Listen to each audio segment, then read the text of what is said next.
Are you currently right now experiencing a crisis of identity? You're feeling now that you do not know who you are.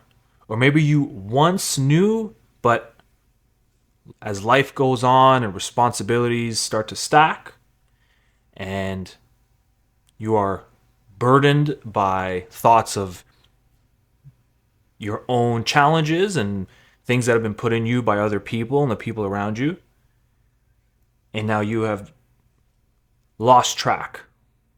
You lost the sense of self. And you don't know what to do. You don't know where to go. And it could be a very frustrating, sad, depressing state to be in. And we want to know a way out. And I want to share a couple things with you in hopes that we can do that. That we can move you in a direction where you can start to get a better sense of self and hopefully get back on track to a soul ego integrated way of being. If you're a new viewer, welcome. And if you're a returning viewer, welcome back. And also, if you guys want to get more deeper information into my community and be a part of it, just click that button below, join my monthly newsletter, and I'll send you my 3-step identity rebuilding guide as my gift to you. I want to share something with you. It's a story that I was told just a couple days ago by one of my students, and hopefully by sharing her story a little bit, maybe it can give you some insight as to your own story and you could relate to it. Maybe it'll give you some inspiration. So I was talking to a student who, she's going through currently a identity crisis. And she's probably in her mid-30s now and confused as to what she should do, where she should go. And the reason for that is because when she was a child, she was sort of put into a position to be the family therapist, the individual that had to solve the problems in the household, make everyone else feel good and feel better. And that brought her some sense of relief because obviously she doesn't want the household, the environment in the house to be chaotic and violent and angry.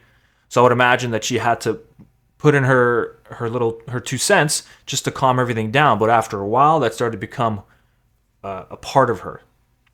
And, as she grew up, she became a therapist now. But she's having a moment where she's reflecting on her life and not knowing who she really is anymore.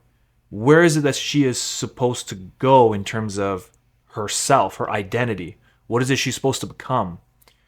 And for her, when I was discussing, I was saying perhaps there is the inner child in you that has been forsaken, unable to be a child, to play, to explore, and was put in a position to be given an identity really early. And it served a purpose, of course, and it actually made her into an exceptional therapist today. But at the same time, it stripped something. It stripped a sense of self. And she's left wondering what to do, where to go.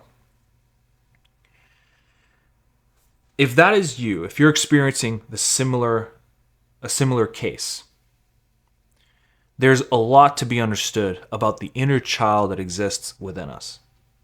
You see, oftentimes when we have traumas and challenges growing up, if they're too much to deal with, if they're very difficult, we find ways to adapt either through suppression, disassociation, fragmentation, and then we start to curate a different story, a different way of being that's going to have to make us adapt to the moment.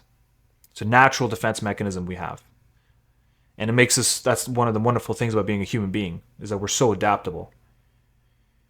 And as the child adapts, if we don't return back and investigate and understand what it needs from me today, then that spirit hasn't had the ability to mature, to be seen or understood. And therefore, as time goes on, you get to a place of shakiness where you've lost the sense of self. You no longer know who you are anymore because you never once investigated and asked and explored and been in touch with. And there was a couple things I passed on to her. And the first thing would be, number one, When you investigate inwardly about that inner child and see what it wants, you have to explore with curiosity, adventure, love, compassion, and a firm hand. And then number 2, understanding that these things will take time. So when you investigate, don't rush the process. Be calm, be relaxed, allow it to play as it will. And then number 3, you have to be able to maybe tap into it, not just through theoretical thought or talking, which helps a lot, or journaling, but also through bringing it into the real world. And some of the ways you can do that is channeling the ways of a child. And so you can do it through chaotic play, playing without rules, boundaries, or anything like that. Number 2, creative play, drawing, crafting, playing with clay or Play-Doh.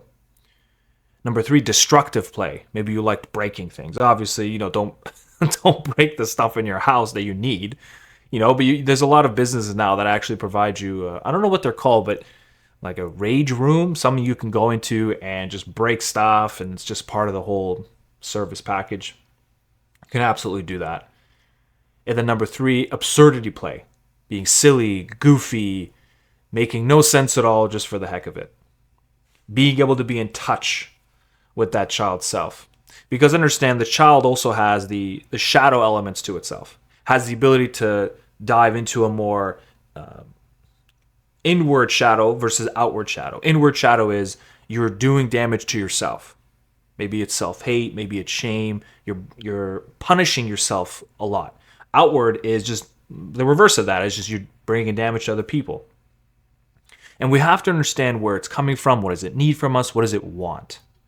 And once we can tap into that and really start to understand and move towards a more integrated way of being, an ego soul integrated lifestyle, then we can actually begin to open things up and actually move in a direction that can give us more insight as to who we are to be, who we can become.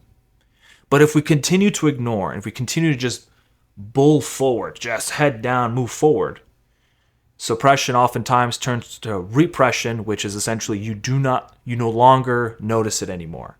And then it acts on its own accord. That's what complexes do. Anything sits below the unconscious, if it's not brought forward into the conscious and observed and understood, it will manifest itself however it wishes. I usually attribute a saying to it where, you live your life and you say, oh, I don't know what came over me in that moment. I just kind of went red. Or I don't know what came over me in that moment. I just had this huge wave of sadness and it made me react in this way and that way. I attribute that to the complex, to something that was operating within us without us even knowing. And so this is a call to action for you to inwardly investigate. If you're going through identity loss, there could be something within you have to explore, because 3 channels have to be clear: past, present, future.